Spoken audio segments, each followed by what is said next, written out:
Be careful next time you'll see some lemon being there.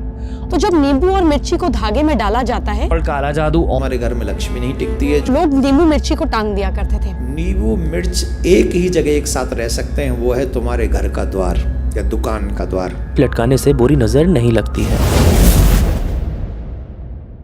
अरे एक minute, ये तो कुछ जानी पहचानी सी चीज नहीं दिख रही। अरे यार, ये तो नजर बट्टा है। हाँ, कुछ लोग इसे नींबू मिर्ची भी कहेंगे। हाँ भाई, ये वही नींबू मिर्ची है जिसे आप लोग घर के बाहर आमतौर पर देखते हो। अब क्या लगता है, इसे सच में भूत भाग जाता है क्या? दिमाग लगाओ तो भूत आया तो क्या वो इस नींबू मिर्ची से डर के भाग जाएगा क्या? यार तुम भी। चलो देखते हैं कि क्या सच में इसे भूत भागता है या नहीं भागता है। नींबू मिर्ची को आपने मेजरली अपने घर के एंट्रेंस, किसी व्हीकल के ऊपर टंगा हुआ या शॉपकीपर्स को अपनी शॉप्स के आगे लटकाते हुए देखा होगा। और इवन वो हमेशा फ्रेश लटकाते हैं, और जब वो सूख जाता है तो उसको उतार देते हैं और फ्रेश नींबू मिर्ची फिर से उसी जगह पर लटका देते हैं। अब सवाल आता है कि वो ऐसा करते क्यों हैं? अब इसके पीछे एक सेइंग है और कहा जाता है कि उससे उनके काम को, उनके घर परिवार को बुरी नजर नहीं लगती। अब इसके पीछे कुछ 2-3 थ्योरीज हैं, तो चलिए एक बार उन पर नजर डाल लेते हैं कि सच में जो चीज मानी जाती है क्या वो सच है भी या नहीं है। फर्स्टली हमारा रिलीजियस एस्पेक्ट। इसका कहना है कि जो हमारे पूर्वज थे वो लक्ष्मी जी की पूजा करते थे घर में रिद्धि सिद्धि लाने के लिए। हम अक्सर लक्ष्मी जी की पूजा घर में सुख शांति लाने के लिए ही करते हैं और वो आज भी हमारे घरों में करी जाती है। It's a ritual practice. लेकिन कहा जाता है कि लक्ष्मी जी की एक ट्विन सिस्टर भी थी जिसका नाम था अलक्ष्मी, और ये जहाँ भी जाती थी दोनों साथ ही जाती थी। जहाँ लक्ष्मी जी घर में हेल्थ और वेल्थ लेके आती थी, वहीं अलक्ष्मी पॉवर्टी और डिप्रेशन लेके आती थी, जिसकी वजह से लोग लक्ष्मी जी को तो चाहते थे कि वो हमारे घर के अंदर आए, लेकिन साथ ही साथ वहाँ अलक्ष्मी जी को नहीं चाहते थे कि वो उनके घर में एंटर करे। जहाँ लक्ष्मी जी को मीठा खाना पसंद था, वहीं अलक्ष्मी जी को खट्टा और तीखा खाना पसंद था, और दैट्स द रीजन कि हमारे खाने में मिठाइयाँ इन्वॉल्व की गई, और आज भी हम दिवाली के टाइम पे लक्ष्मी जी को मिठाइयों का भोग लगाते हैं। और यही रीजन भी दिया जाता है कि नींबू मिर्ची को घर के बाहर लटका दिया गया, ताकि अगर अलक्ष्मी जी आए तो उनको घर के बाहर से ही सेटिस्फाई करवा के भेज दिया जाए, घर के अंदर एंटर ना होने दिया जाए। खत्म, bye bye, tata, good bye.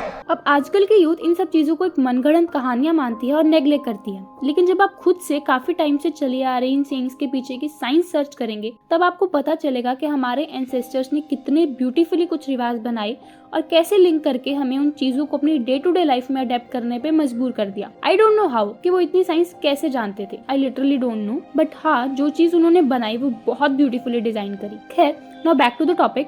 तो ये तो हुआ था हमारा रिलीजियस एस्पेक्ट। सेकेंडली आता है हमारा स्पिरिचुअल एस्पेक्ट, जो कहता है कि नींबू मिर्ची बाहर लटकाने से नेगेटिव एनर्जीज यानी भूत प्रेत हमारे घर से दूर रहते हैं। और ये मेरे को बिल्कुल इलॉजिकल सी चीज लगती है। लिटरली भूत नींबू मिर्ची से भाग जाएगा क्या यार? और इसलिए ही नींबू मिर्ची को नजर बट्टू कहा जाता है। हाँ, नजर बट्टू जो मैंने पहले बोला था, और आपने कहावत तो सुनी होगी, नजर वाले तेरा मुंह काला।